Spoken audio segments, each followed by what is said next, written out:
ডায়াবেটিসকে আমরা বলতে পারি নীরব ঘাতক।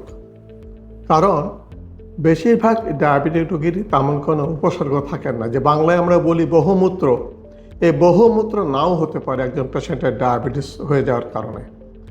এই ডায়াবেটিস যদি নিয়ন্ত্রণে না রাখা যায়, এই অতিরিক্ত গ্লুকোজ আমাদের শরীরের চুলের গোড়া থেকে শুরু করে পায়ের নখ পর্যন্ত সমস্ত অঙ্গ প্রত্যঙ্গগুলোকেই প্রত্যক্ষভাবেই আক্রান্ত করতে পারে।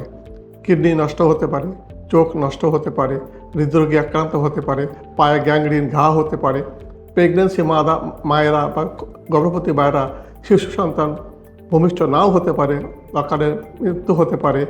এই সমস্ত কারণেই যেহেতু প্রাথমিকভাবে অনেকেরই কোনো উপসর্গ থাকে না, সেজন্য আমরাকে বলতে পারি যে ডায়াবেটিস বা বহুমূত্র এই রোগ একটা নীরব ঘাতক।